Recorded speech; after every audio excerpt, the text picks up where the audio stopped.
You think you can control your spending, but what you don't know is that there are psychological factors that make you spend. There are feelings that make you spend more than you want to. These are spending triggers.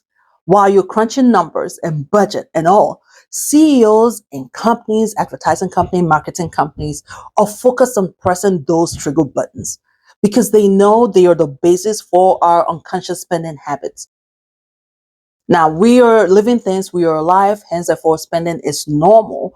But if you want to control your overspending, especially on unnecessary stuff, then it is crucial that you identify your spending trigger. And when those trigger buttons are being pressed, it would increase the chances of you sticking to your budget and sticking to your financial plans. In today's video, we're focused on habits and routines that trigger your spending, emotional triggers, and social triggers. See which one of these are responsible for your overspending or just your necessary spending. All right, let's go.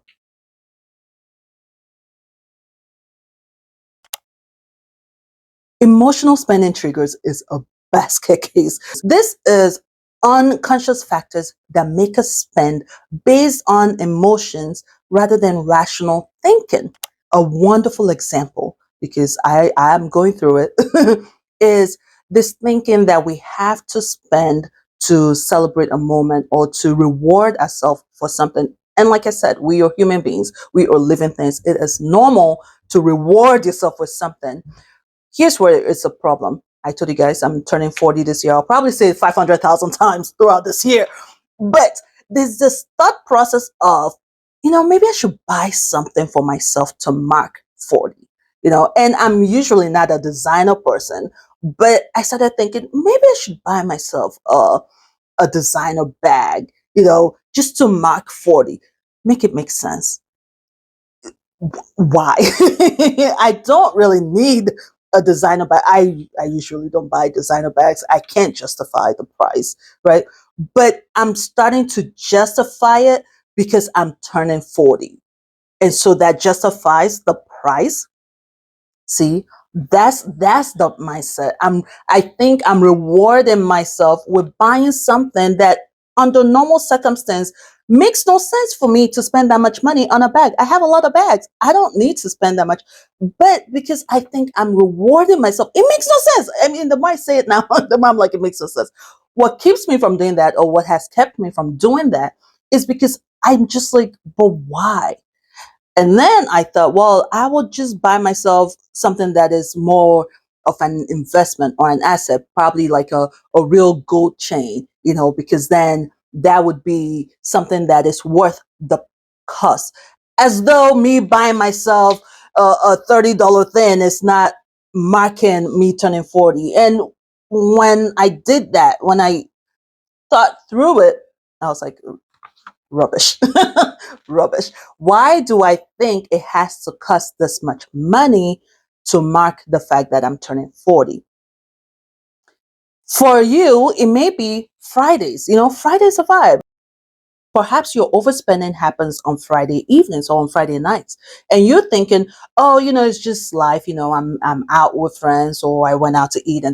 But really, what's happening is that emotional trigger, the happy trigger button has been pressed. So you go out to eat, and under normal circumstance, you would usually not even order wine because you're like, I'm not paying that much money for that small thing.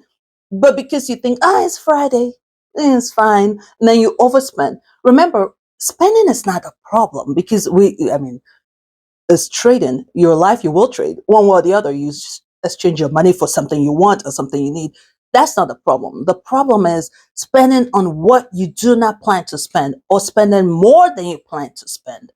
That's where the problem is. The overspending, the unplanned spending. So next time you're in a happy mood, in a happy place, and you feel the urge to spend, does the spending add on to your happiness, or is this a trigger for you? Another emotional trigger is self-esteem and identity. Low self-esteem shows up in your purchases. It shows up in your spending. You keep buying all these items because you think that's how you enhance your appearance, your image, your look, how people perceive you. Skincare, gracious. I think that, I mean, they have degrees on how to press our buttons there. Where we think we have to buy all the skincare stuff to attain this beauty, or makeup. Gracious, we think we have to buy the expensive stuff, because the expensive stuff is the quality, and the quality is what would give me that look, even though that look you're going for is a filter. When our self-esteem is low, when our identity is poor, when we're trying to buy a certain identity, buy a certain look, buy a certain image, then you end up overspending, because you don't need another set of foundation and all that. And for men, I don't know, what do you guys use? I'm trying to think of my husband. What does he use? What do you men use? Another emotional spending trigger is nostalgia. When you go into the store, Walmart has this all the time. You see this DVD bin with old school DVDs. And, they got me once a few years ago. They did. I see a movie that I like, it's a DVD. Rational thinking at that point would be, how many times am I going to watch it? Am I really going to watch it? Or I've seen it how many times? So really, I'm not going to be interested in seeing it again. But at that moment, the button that has been pressed is your emotion, the happiness you felt watching it, the good feeling you got when you were watching it. And so you buy it, even though rationally it's a waste of money. It is yet another thing you do not need that you will be getting rid of, but you've just traded your hard-earned money for it. A good one is this old-fashioned that is coming back, because the companies know it will take us back to back in the day. It is so high priced, and they slam on their vintage.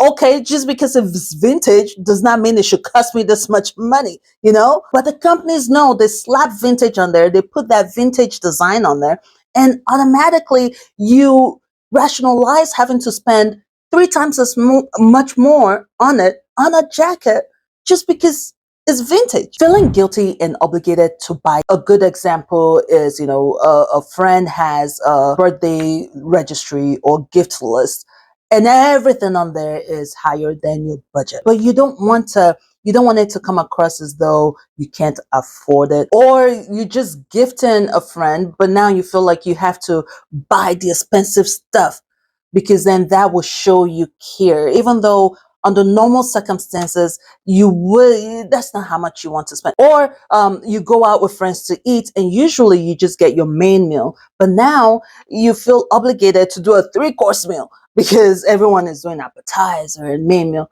This has happened to me back in the day. Oh yeah, pressure to buy the 3-course meal, because everyone is doing the 3-course meal. How can I not get appetizer? And then what am I going to do when everyone is eating appetizer? But Loveth is older and wiser now. I wouldn't have to. The free bread would be my appetizer.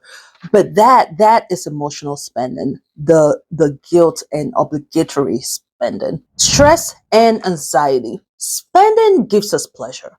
It may be temporal, but it's still pleasure. It releases the happy hormone. So when you've gone through a crazy event, an anxious event, a stressful week, stressful day, and you feel that need to buy something, understand that this is just your body's way of getting that immediate gratification and immediate pleasure to temporarily distract from the negative emotions it's experiencing. And once you recognize that, then you can stop yourself from making an unnecessary purchase or from booking that vacation. I've had a stressful job. It was just a temp thing, and I went in. Man, listen, I do not take baths in tubs that are used for showers. When your shower is a tub and it also has a shower head, especially when renting. Ugh, I know it doesn't make sense. It's not rational. But after that first week at that job, I went to the store. I went to dollar store even because I was still in school and I was working at the same time. But that job was so stressful. I went to dollar store and got me bubble bath stuff. And I took a bath in a rented bathroom tub. Yes, I'm the one renting. I know it's not rational, but that's how stressful the week was. Now, when you don't have money, your spending triggers could be pressed, at least the way my mind works. But there's no money, hence therefore love is going to dollar store. Now I could have gone and gotten a good bubble bath stuff, but my mind was like, you don't have money for the good bubble bath stuff. You will go to dollar store and buy you some bubble bath stuff, and that way you get the relief. Because once again, we're human beings. That relief helped me go back to work on Monday, right? I needed the relief, but it only cost me, how much? It wasn't $1.25 then, maybe $3. There was no money. I don't have money to be spending, right? So when you're stressed, understand, no, yes, you're worth a vacation. Yes, indeed. But be mindful that this is a button that's been pressed. So if you must, how can you make it much more affordable? Don't throw caution to the wind because it's been a stressful day and I deserve it. True, but a month from now, when you're paying that credit card bill, would you still think you deserve it? You may still end up spending, but we're doing it more consciously. The final emotional trigger I'm going to address before we go into social triggers is boredom. We all know this. Spending is now entertainment for us, and this is not to shame us Americans. It is what it is. We're keeping the world economy going, right? When we're bored, then we're more likely to buy, to spend. For some of us, and this is going into habits and routine, which we'll address later in the video, evenings, nah, there's nothing to do. So while we're watching TV, we're scrolling and we spend once again. So identify when you were bored and you're doing the scrolling, because this is where it happens. It's mostly with the scrolling. It's no longer the going out to the mall. It's mostly the scrolling. When that happens, realize this is a trigger and you're about to buy. And like I've mentioned in several videos, what you could do to combat that is add the items to the list. Don't buy, just put it on your wish list. How do you combat emotional spending triggers? It's mostly recognizing that it is there and what it is for you. You may not deal with all these other triggers. For you, it could be just the guilt and obligatory trigger, or it could be the boredom part. And so just realizing that that is it for you, the awareness of that will keep you from buying in the future, because now you know. Another tip for dealing with emotional spending trigger is replacing or finding other ways to distress, finding other ways to to take care of the boredom, rather than treating yourself to something when you're stressed out. How about go for a walk? How about make a phone call? Talk to a friend, or how about read a book rather than scrolling online? Grab a book or paint all those color by the numbers. Try that. For me, turning 40, I don't have to buy myself something expensive to mark 40. I'm fine.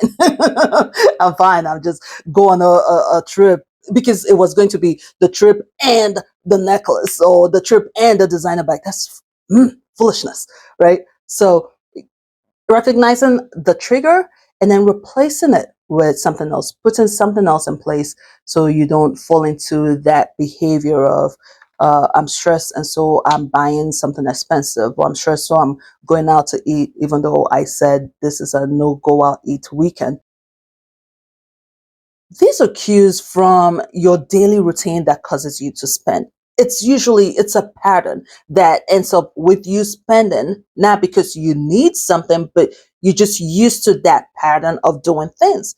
For instance, you have a long commute from work and you use public transport. Well, you trying to while away time, so you get on your phone and you just, you end up seeing something you want and then you buy, or your commute goes via some minimal and you're used to just grabbing something to eat just out of habit. It may not even be a daily routine. It could be just a behavior you were used to doing after X behavior. For instance, going out to eat ends up being a shopping spree, just because when you go out to eat, you get into that mood of we're having a good time. And so you stroll through the store, through the mall, and you end up buying. So going out to eat never ends with just your meal. It becomes your meal and shopping, right? For me, it's going to Target. Whenever I go into Target, I go straight to that clearance aisle and see what I can find. Is that finding a good deal. Now, if I haven't made room in my budget, if this isn't part of my discretionary spending for the month, then I've just spent when I didn't plan to. That's a spending trigger. A good one that hits all of us is seasonal items, automatically buying seasonal decor or seasonal items because 'tis the season. Even though we don't really need it, we have more than enough at home. But they have the newest stuff, and it's Christmas or it's Thanksgiving or whatever holiday it is we're celebrating, and so we buy because newer stuff. If you've already planned to spend X amount on whatever, then it's cool. Where these become problem is when you were overspending. You did not plan to spend on this, and here you are spending. That's the power of spending triggers. Once those trigger buttons are pressed, you spend. How do you combat habit and routine triggers? It's simply changing up your routine or replacing it with something else. For me, it is when I go into Target, leave the clearance out alone. Leave the clearance out. We don't have to go check out what they have on clearance. You're on a commute home. Instead of scrolling through social media, grab a book, read a book, or write, or play games instead.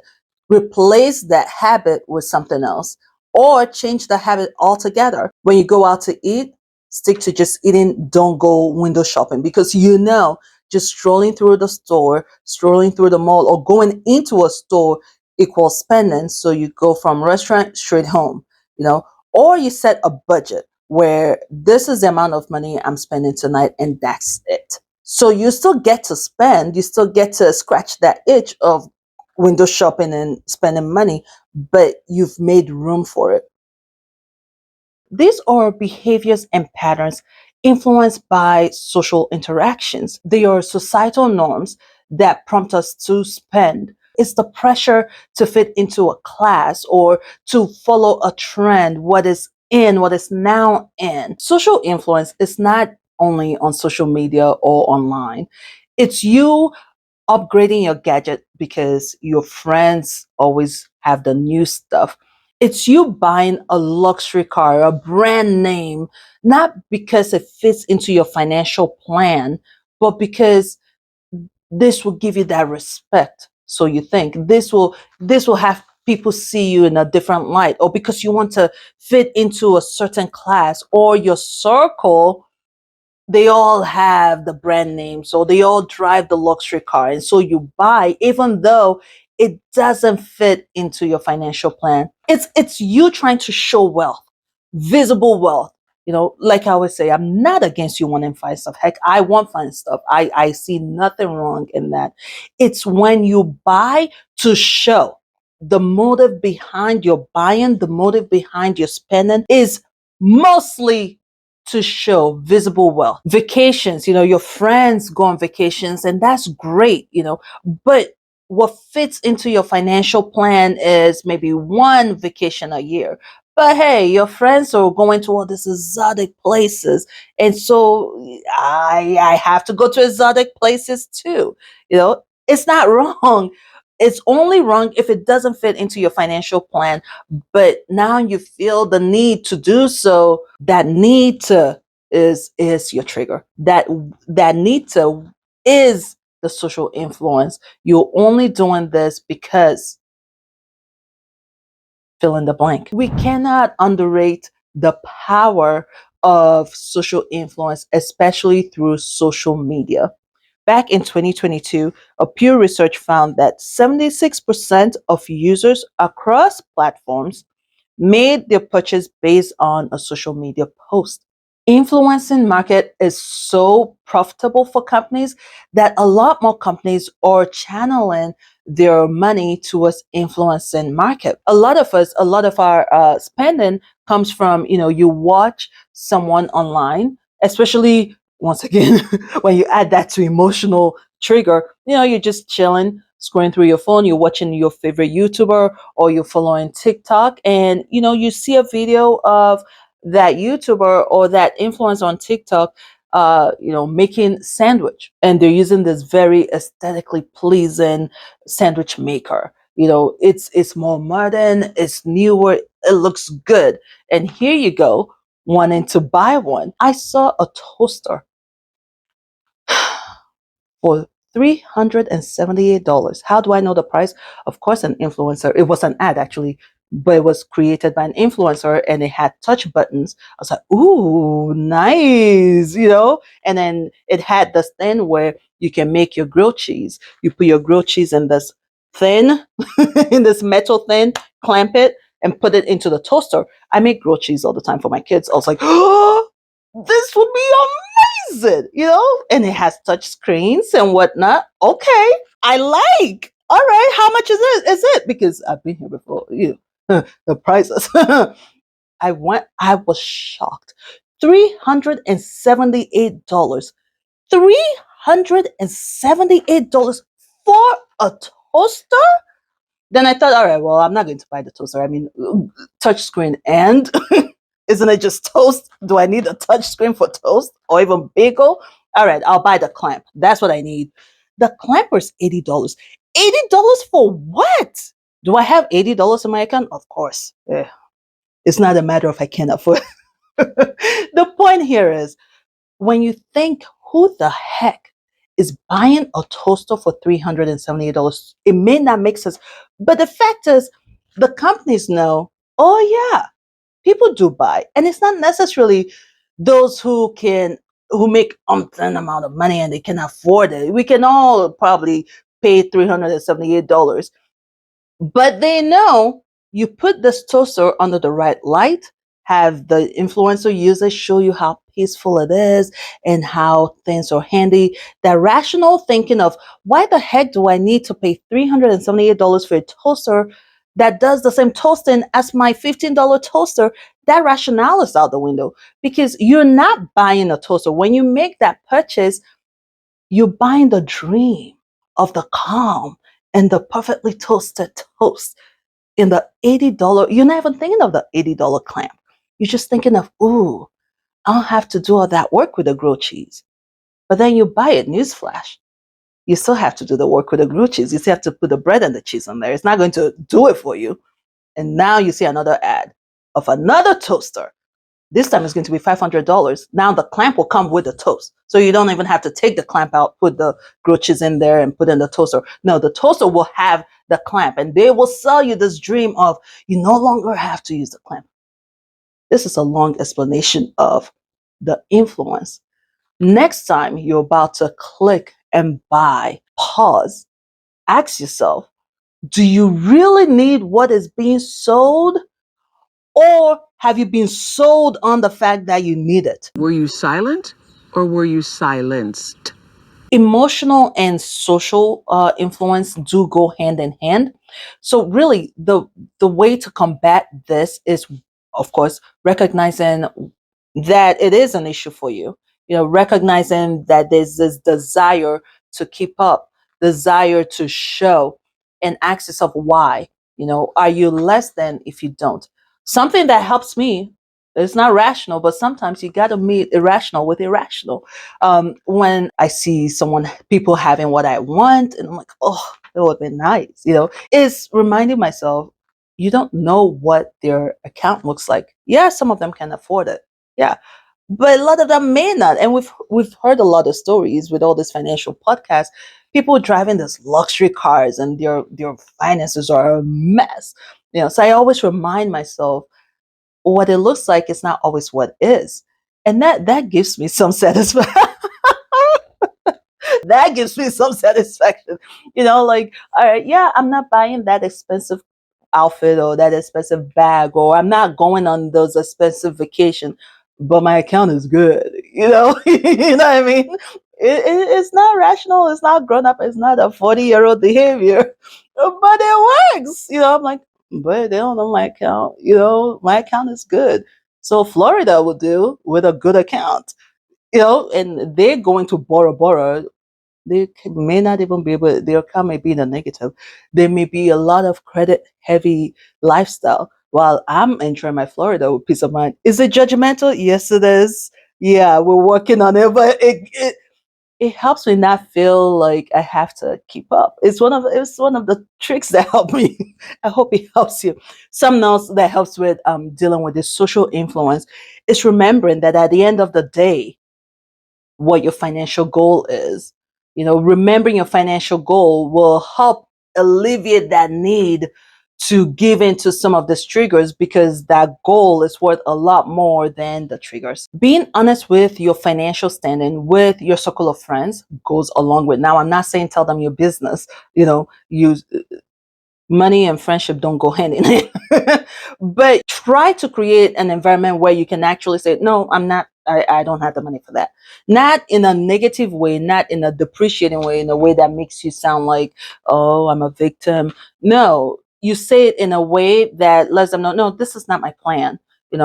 Hey, we all want to go to Mexico for vacation. Cool. Not me. I'm going to pass. The finances are not adding up for that trip. Or we're going out to eat, taking it back to mine. I've used myself as an example a lot in this video, just so you understand it's not a finger pointing thing. It's let me help you identify your issues as I share with you my issues. Something that would have helped me back then, and I don't have any problem doing it now. Of course, I'm older as well, wiser, I guess. Is we go out to eat. I'm not doing appetizer. I'll eat the bread. Thank you. I don't have to explain, because I'm also confident in myself where I don't need to, explain. But if I were to go back to my 20-something-year-old self, it would be, nah, appetizer is not in the budget. And that'll be fine. There's actually a thing now called loud budgeting. It's cool now to say such a thing. No, it's not in the budget. Not in my budget. There's no big deal. So it's the mental game. The companies are playing on your emotions. They're playing on that social trigger. You play the mind trigger. Block it with a mind game of going, no. Me saying it's not in the budget does not mean I don't have money. I spend where I want to spend. I don't spend where someone else makes me spend. Does that make sense? You will not make me spend. It's my money. I spend where I choose to spend. Now, as you work to convince me, you're going to have to really convince me that I need it. You knowing your triggers will help sift through the unnecessary spending, because I don't need this. No matter how they try to convince you, you need it because you're sad. You need it because this is the trend. You go, no, no, no, I'm good. A lot of ways to combat any of this spending triggers is what I've already explained in my video about how I keep from buying unnecessary things. So I don't want to repeat it here, because it would be a disservice to you who have already watched that video. But if you haven't, then watch this video next on how to avoid buying unnecessary things, and you would be able to cut back your overspending. Thank you so much for watching. I will see you in the next one.